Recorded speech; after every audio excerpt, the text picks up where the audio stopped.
Hey everyone, today we're going to talk about something that touches so many of our lives, but is still so misunderstood. We're talking about depression. We're going to look at what it really is, what's actually happening inside the brain, and, most importantly, what the hopeful path forward looks like. To get a sense of just how common this is, let's start with a single number, 1 in 6. According to the Mayo Clinic, that's roughly how many of us will go through a major depressive episode at some point in our lives. 1 in 6. Just let that sink in.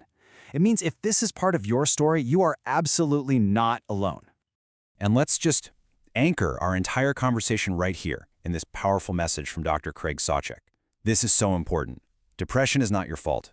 It is not a character flaw. It's not a sign of weakness. It's a treatable medical condition, plain and simple.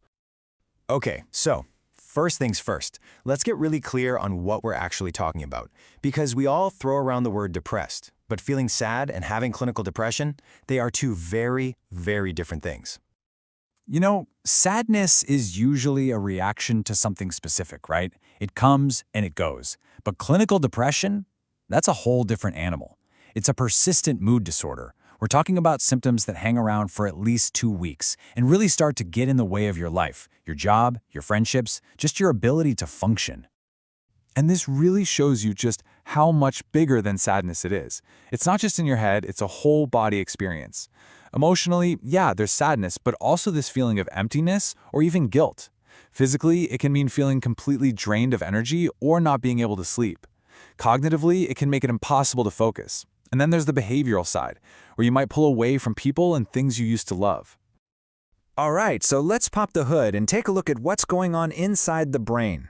To really get a handle on depression, we've got to understand the science behind it. Okay, so the main characters in this story are called neurotransmitters. The simplest way to think about them is as tiny chemical messengers. Their job is to carry signals between your brain cells, and they are absolutely crucial for managing your mood, your sleep, even how hungry you feel.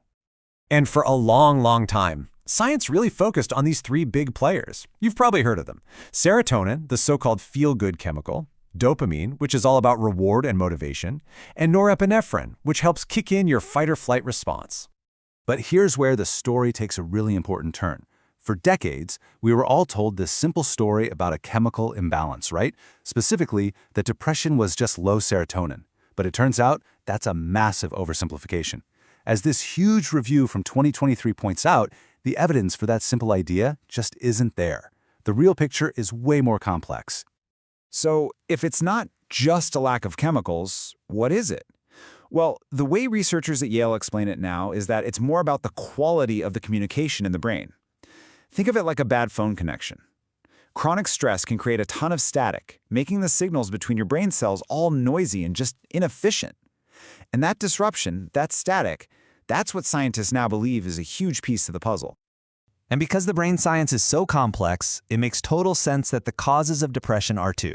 Since it's not one simple chemical problem, there isn't one single cause either. The truth is, depression rarely has just one trigger. It's more like a perfect storm, this kind of tangled web of biological things like our genes, psychological things like our thought patterns, and of course, social and environmental factors, like what's going on in our lives. So, what does that actually look like in real life? Well, biologically, it could be a family history of depression. Psychologically, it might be a tendency toward pessimism or having really low self-esteem. And on the social side, going through something traumatic or not having a strong support system can play a huge role.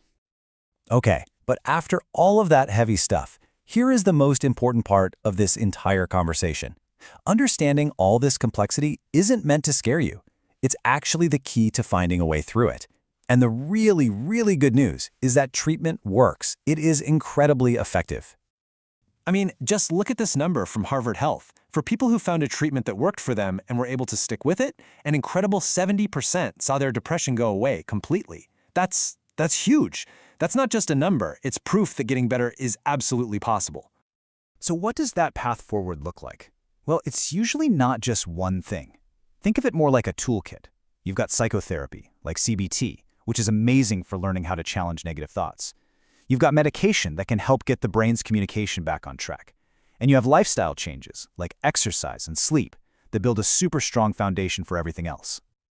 I know this can feel like the hardest part, But getting help can really be broken down into a few steps. It all starts with just one: reaching out. Talk to someone. From there, seeing a professional can get you an accurate diagnosis, and then you work together to build a plan that's right for you. You do not have to figure this out on your own. In this quote, this just brings everything full circle, right back to the brain. Dr. Rachel Katz from Yale says that when you treat depression, the brain can physically go back to looking like a healthy brain. It's not just about feeling better, it's about actual healing.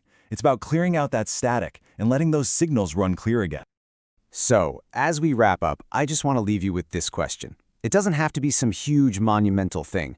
It could be as simple as texting a friend, or going for a 5-minute walk, or just taking 3 deep breaths. What's one small thing you can do for your well-being right now, today? And finally, and this is the most important thing I'll say, if you or anybody you know is in crisis and needs help right now, please remember this number. You can call or text 988 to reach the Suicide and Crisis Lifeline. They're there 24/7, it's free, it's confidential, and there's always someone there to talk to. Thanks for tuning in.